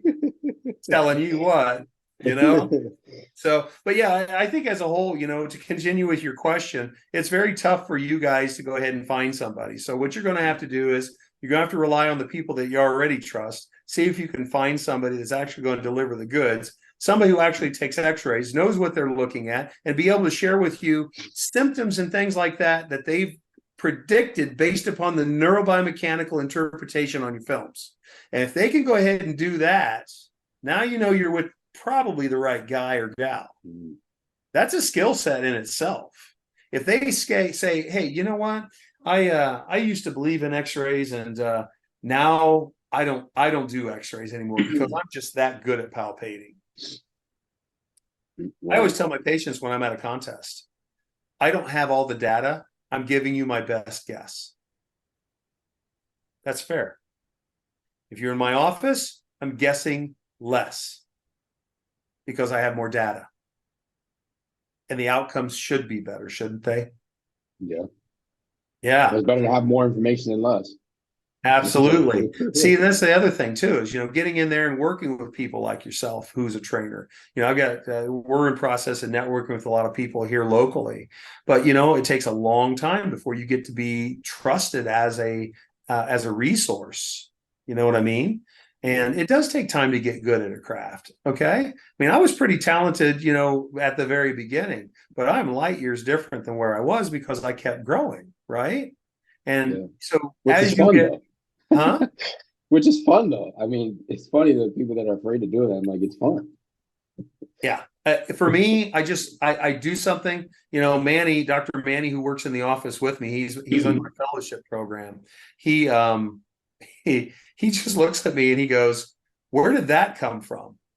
And I look at him, he goes, you made that up just now, didn't you? And I go, yeah. I said, and it worked. When you know what it is you're trying to achieve, you can figure out a way. Doesn't matter what it is. Life. Tell me a little bit about that story of how you got hurt. I got to hear that again because I didn't really hear it too well at the Swiss. Just so my Well, listeners know. what had happened was I'd left the police department. I got a part-time job while I was waiting to go ahead and get my application for the state Mm, police to go ahead and be processed. And so I worked for a company that did um, cleaning processes in foundries. Foundry is where they go ahead and they make metal parts for things like engine parts, right? And okay. so what they do is they often will go ahead and take a hot 2,500, 3,000 degree hot molten steel, and they will pour it into a silicone mold, and then they'll let that mold cool, and then they'll put it on a shaker. The shaker will then shake all of the silicone sand, which is all fine particles, all that off, and then it'll fall on conveyor, and then that conveyor will take the sand away, and the parts that were in the sand that are now a solid piece will go ahead and get processed and go to a different conveyor. All right. Okay. Yeah, I've seen that. Yeah, yeah. So we were there to go ahead and take care of all the silicone sand. Well, we got through the entire day. Just kind of give you an idea. In that foundry is 104 degrees in the middle of summer. Oh. Okay. I remember that day going outside and sitting on the bench out in the hot sun, and it was 100 degrees, and we were actually cool. You get the human body's amazing. It will get used to things like that. You know, you and me, we may go to the desert right now and get all hot and sweaty, feel like we're dying, but in about 2 weeks, we could handle anything in that desert. Right. It's just your body will adapt, or you Yeah. die. Yeah. The Right? weak won't survive. Yeah, right. So anyway, I was in process of, cleaning up things. We were getting ready to finish up the day. I was helping my crew. I was a supervisor, and I'm sweeping the broom. Unbeknownst to me, right behind, there was a cage that was supposed to be there where the drive rollers were that ran the main processing rollers for that entire drive system for the conveyor system. My broom got stuck in it because there was no guard. The broom momentum pulled me in with it, and I was in there for 8 minutes while those two rollers, about the size of 55-gallon drums, were trying to suck me through the other side. Oh, yeah, that's like shit in a movie. Yeah. Good Lord. Fortunately, there was an upright that I was told that I grabbed onto, and literally doing a real for life Viking hold for 8 minutes while my arm was being ripped off my body. How did it get stopped? They finally found out where to shut it off. There were no Oh my shutters near it. God. There was no guard. I backed into it. The rest is history. Ooh. Yes. And so And what no, was the recovery process of that? I scar tissue is something that you never recover from. It constantly shrinks. So I still have to work out. I still have to move. I still have to keep functioning in order to keep the nerve pathways and the scar tissue from collapsing. You ever have Yeah. deal with anybody that has scar tissue from chest tubing? I have one of those too. Because I have like five, and Yeah. it's terrible. Yeah, I have one. I have one over here because when they were because the vascular system was gone here, they can only stick needles in here so long, so they did what they Yeah. call subclavian. The doctor popped my lung, so they had to do the chest tube in here. So, yeah, dude, it's scar tissue that you're dealing with in there. They just, nobody that's ever not had that understands how that works, and it is the strangest thing, literally being shish kebabbed, right? It's terrible. It's Oh my terrible. And God. you remember the thunk sound it makes when it Oh, goes in? and the dude messed up the first time. He had to do Oh, it love. twice. Oh, Yeah, and then the tube goes in and you feel that oh, tube in your lung holes, right? yeah. Yeah. And when you breathe, it rubs your lung. Oh, yeah, yeah. That is just the yeah. And then when they pull it out, That's right. And then yeah, exactly. And then they got you, sucking air on a tube trying to make sure that you can expand your lungs still, right? yep. Oh yeah. No, dude. I've had those. I've had the vacuum things to go after they cut my lats out of my back. I'm missing half my bicep, brachialis, all my brachialis, some of my tricep. My armpit has been destroyed. I'm missing both lats in my back, and I'm missing multiple all the scar, all my thighs are all scarred, and then I've got a vein extraction as well that they took to reinsert in the arm while they were rebuilding everything. So I mean, I dropped down to 165 pounds, which is, for a guy that's 6'3", that's pretty daggum skinny. Mm-hmm. And I had no muscle tone at all. But on Instagram, you can actually dig up one of the pictures of me back in 1993 with a 21-inch bicep, and I had a 52-inch chest without lats in my back. I've been able to do 500-pound deadlifts for 20 with no lats and only one good arm. I've been able to do, bench presses, 365 for reps on incline with only one good arm. I've done everything that I ever wanted to do. I've done bodybuilding, I've done the other stuff, and I've competed as strongman too, where I ended up almost blowing my knee out. Thinking, maybe I should come up with another way to stay involved. So being the doctor, being the strongman doc, it's worked out. Yeah. So that's kind of the short of it. But I tell you what, the arm itself, if you go ahead and hit your thumb, it swells a lot of times, right? It throbs. Yeah. Well, if it just continues to swell, that can actually become gangrenous or with gangrene, right? And then they have to cut it off because it turns into infection. Well, my arm did the same thing. My fingers got so big that there's scar tissue in here. I know you can't see it. There's scar tissue between my fingers because I had such big banana fingers that it started to rot between my fingers. Oh, wow. All right. So that was bad news, but they filleted everything off. Like I said, had to cut out all the dead stuff, ruined my modeling career. And, another reason I had to go to chiropractic college. So, but no, I mean, there's more to it, but I used to sit in my bed trying to get my thumb to twitch, just trying to focus on something to get it to move, because they're like, yeah, we think your arm's dead. We don't know what's going to happen to it. On a Wednesday, I'm there sweating. I'm just keep trying and trying and trying. And my thumb twitched. I'm like, whoa, whoa, whoa, whoa. Did that just twitch? Because they said that wasn't going to happen. I twitched. Just when you focus on it for like hours on end. Focused. I mean, I'm in there sweating like I'm doing a 500-pound deadlift for 20. Okay. So I'm in doing there isometrics in your brain. Yeah. So I ended up getting in. I had the nurses come down, and one of them, I remember, she says, I don't see it. I go, damn it, it moved. It moved. And so anyway, yeah, that was pretty wild. The doctor came in on Friday, and he stood at the window and he goes, I don't know what's going on here, but this is kind of amazing. And he said, I wanted to let you know that we had you scheduled to have your arm removed on Monday. Oh, wow. Which would have been really awkward, because after that, everyone probably would have called me lefty. I know. You got to have sick jokes. Otherwise, life is too. Oh, that's true. I know. You got to have a sick sense of humor. No, bring it on. Yeah, it right. Helps, it helps. It helps. It's therapeutic. Yeah. So yeah, man, it's just it's interesting, and my life has been nothing but crazy since. My wife actually was one of my nurses in the hospital. It's between her and another nurse named Connie. So I don't know. She thinks Connie got the better of the deal because she married a dentist. Yeah, but did the dentist bench 365? I don't know. I don't know that my wife even cares. I don't think we do that though, don't we? We say shit like that, don't we? I know, right? It's like, hey, what? Yeah, whatever. So if nothing else, at least we had fun tonight, right?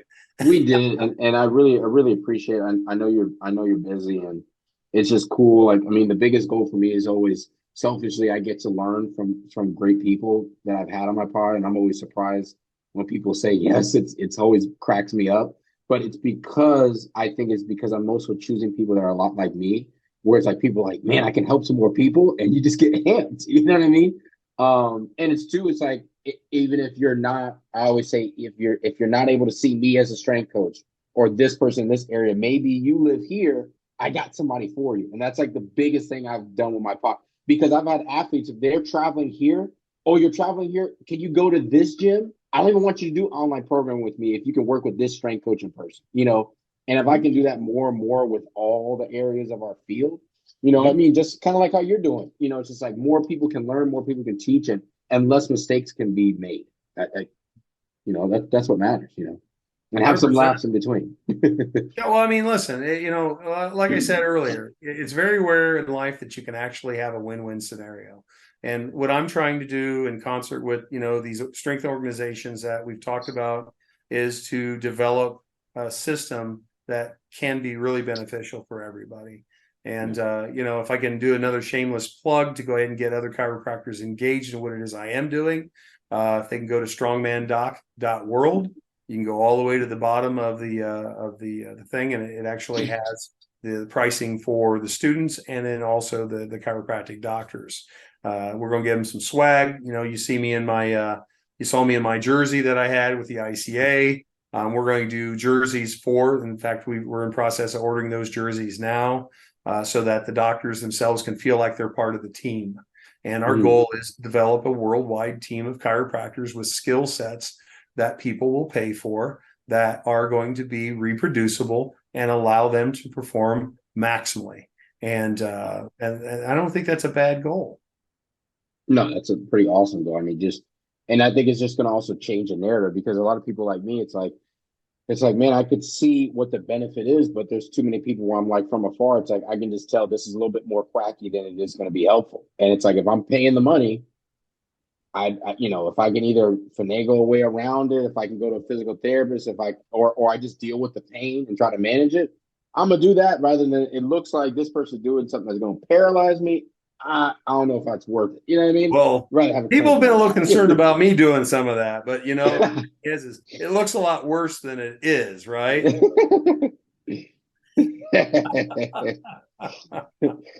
Well, no, dude, where I can tell you what, everybody? Oh, thank you sorry, go so ahead. much for the opportunity.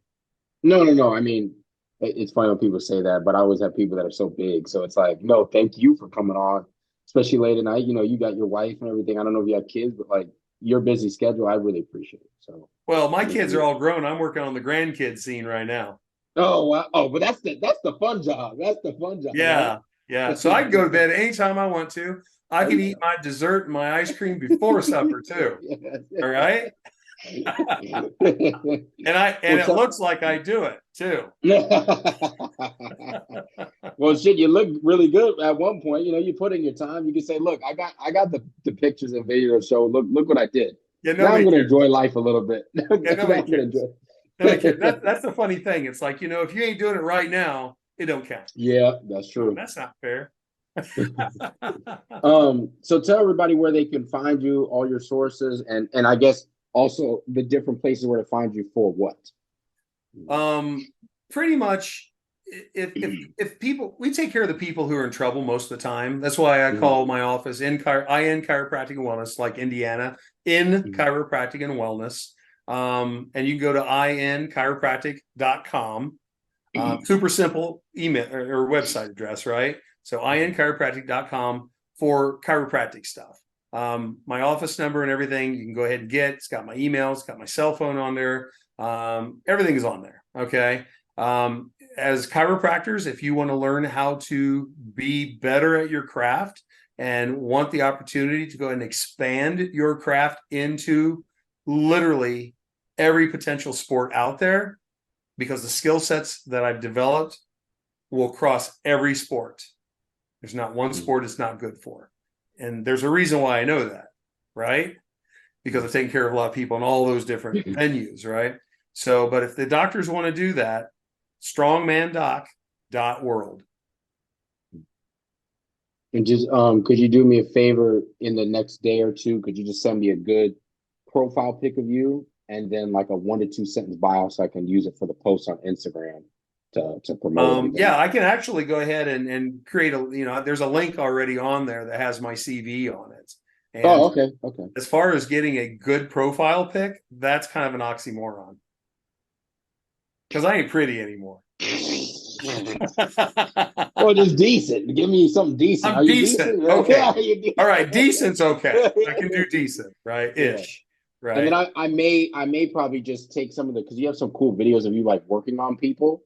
Mhm. I'll probably use that and then put some of the audio from like one of my favorite parts from the podcast over that. use 100%. that decent profile pic as the cover photo of the reel, and how all the steps Yeah, are yeah, and yeah. all that. And then I Now just there's a have the good bio pick I just say, like.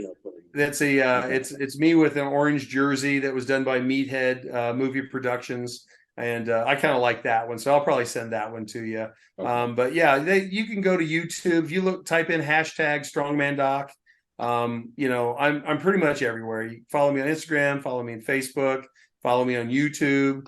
I think it's Doc McDougle on X.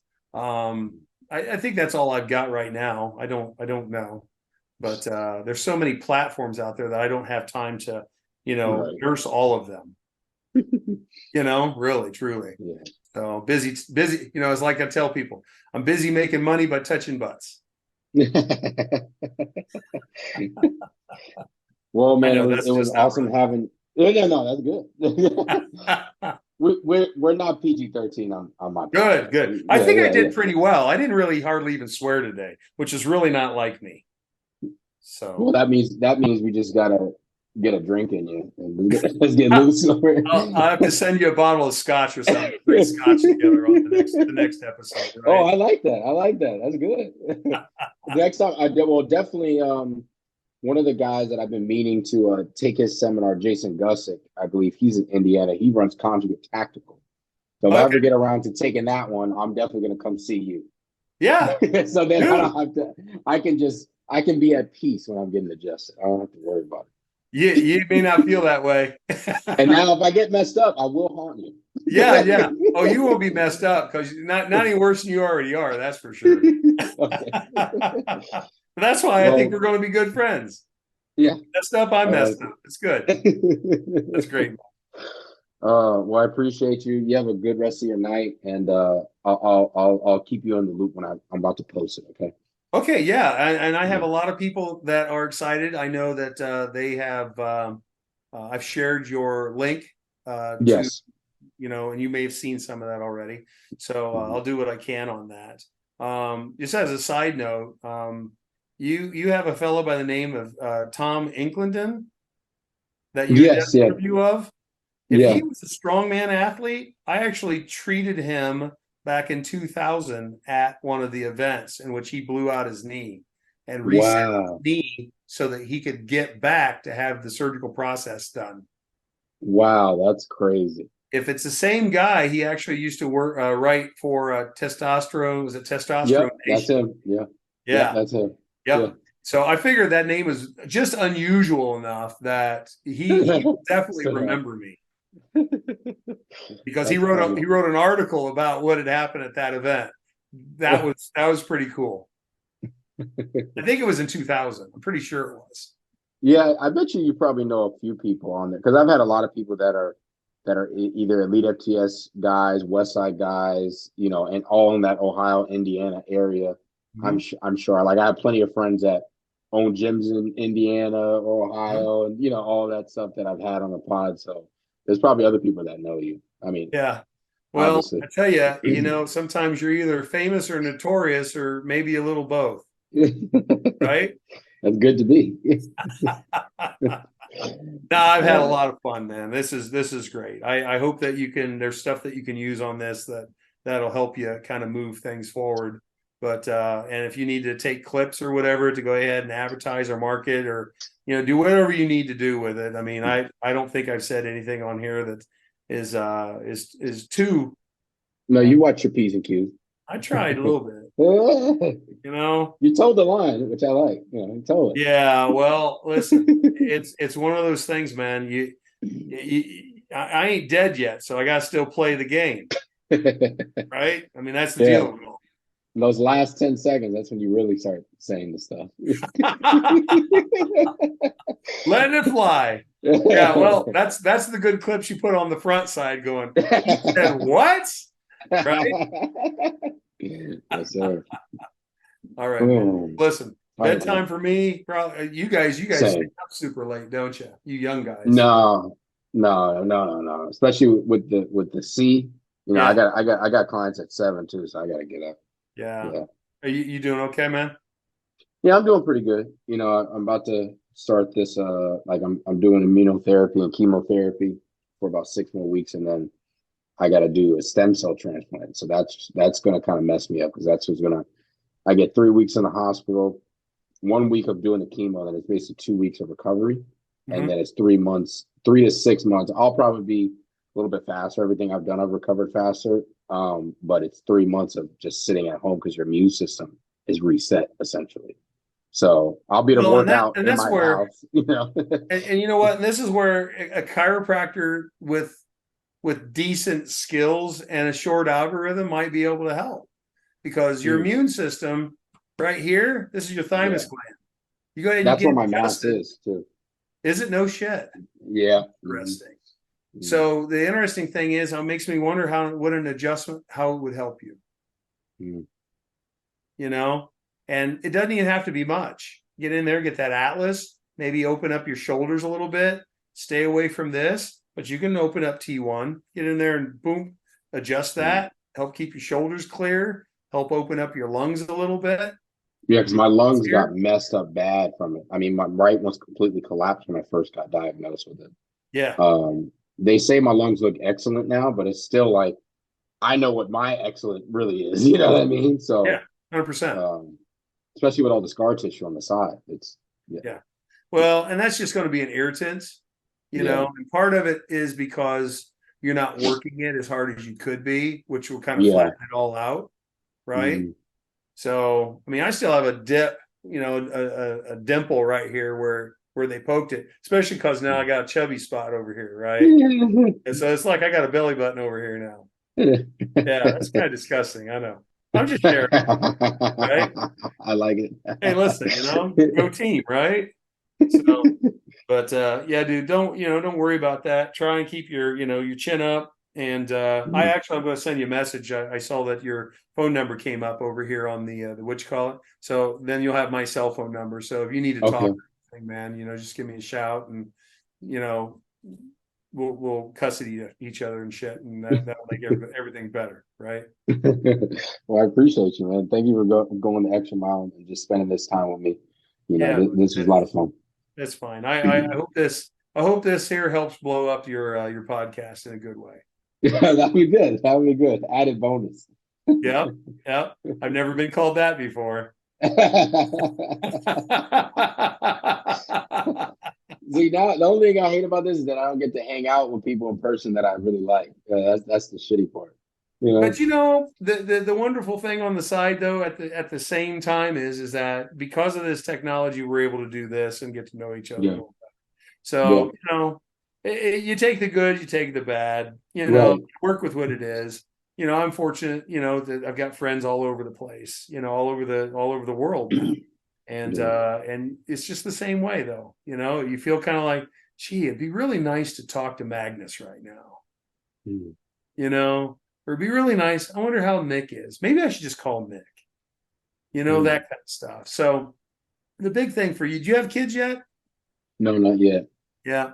So, that's the thing is, spend time with the people that you really, really care about. That group's going Mm. to be small, Yeah, it is. it It is. I really, learned that from cancer. I'm telling you, that was one of the biggest lessons.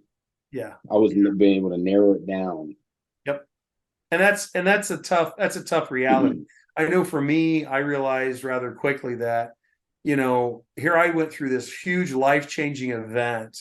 And when I got out of the hospital, nobody knew anything about it. I could have been dead for years and nobody knew it. It just tells me the world goes on with or without us, right? Yeah. Right. And something that was really weird was, I spent most of my life working in the fields and the farms, and, living in the country and whatnot, right? As a kid, I used to milk cows, baling hay, all those kinds of things that farm kids do, even though I didn't grow up on a farm, I worked on them. But the weird thing was, I never, ever my whole life, until I walked out of the hospital after being in there for 3 months with, nothing but bleak diagnoses.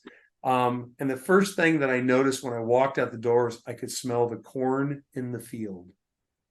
I could smell it, I could taste it. That's weird. Open up.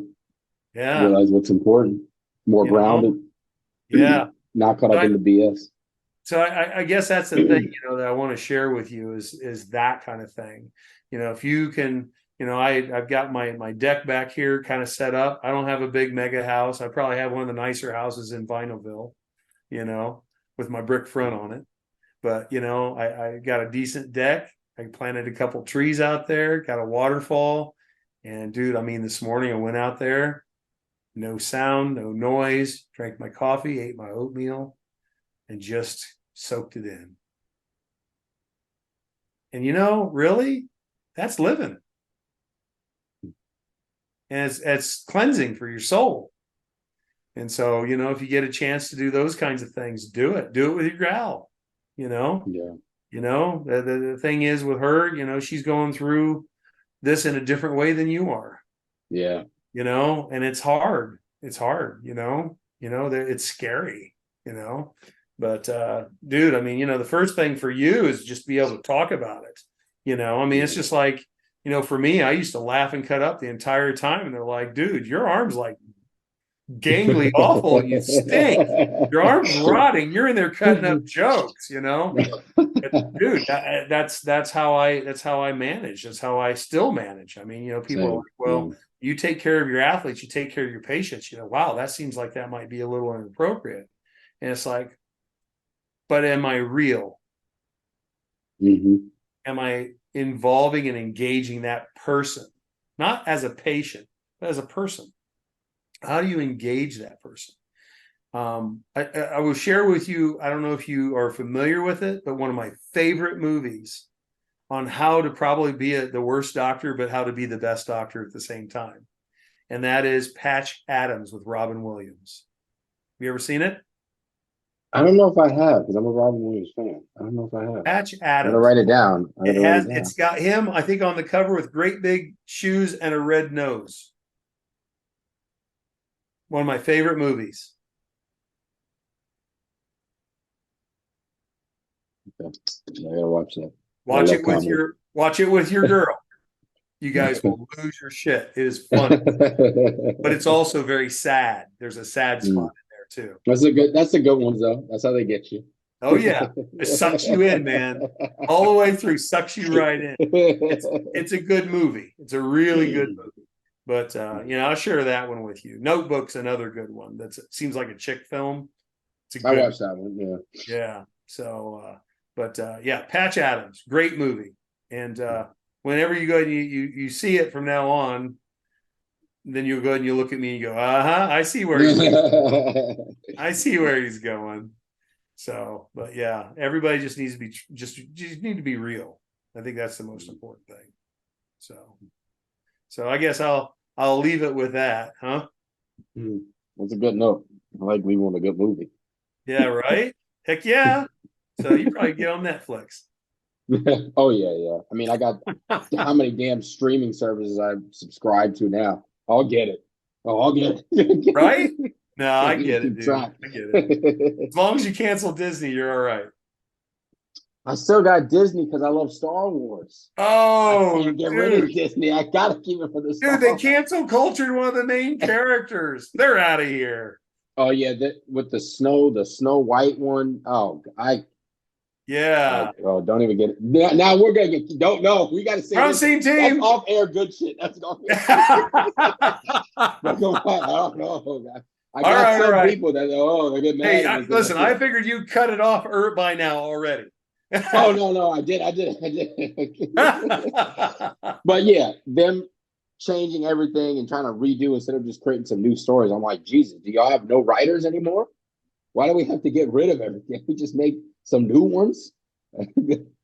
That's because people don't have original thought anymore. Yeah. That's the rub. That's the rub. Not cool. Well, I tell you what, I think you and we can hang out. We can have some fun. So we'll just have to, if you ever need to do something, you want to go ahead and you have questions on maybe different people to get involved. I got some ideas already. Really? Some people that, you might have a lot of fun with. So I'll see some of them here in a few weeks, but we'll see. Okay. Right? I mean, if you're interested on more guests. Oh yeah. And it's it's funny because my girls or my wife is always like telling me like, oh, interview this person, and it's I already had like mixed ADHD kind of brain fucking before this, and then you add chemo brain now, so it's like I'm always forgetting to DM this person. Oh dang! And then with the algorithm with Instagram, you don't see somebody for 6, 8 months. You're like, oh, I was supposed to interview them like a while back. You know what I mean? So yeah, send them my way, please. That'd be great, man. That'd be really, really good. That'd be good. All right. Well, this old guy is past his bedtime. Yeah, me too. Yeah. I'm young and old. Yeah, I know, right? Well, you got an excuse, you know. Or I'll give you a pass. How's that? But once you kick this shit, you ain't getting no more passes, all right? Oh no, we're right back at it. You're We're gonna back get at kicked in the junk like the rest of it. us. Hopefully, just not by the universe or whatever's been kicking my ass lately. Dude, you know what? You hope it ends here soon, as far as that ass kicking, right? Yeah, I I want hear. the weights to be the only thing kicking my ass for a while. Amen. Well, you know what? Mm. You'll be back on top soon, dude. You just gotta keep your heads. You gotta keep your head right. Yes, sir. You know. Oh, You know. I don't know if hanging around with people like me is going to help, but I guess it's worth a shot. All right, my friend. I'm going to sign off. You take care of yourself. Have a great night, and Thank thank you. you for the opportunity. No, thank you. I'll talk to you soon. Okay. All right, buddy. All Later. right. Bye bye. Bye.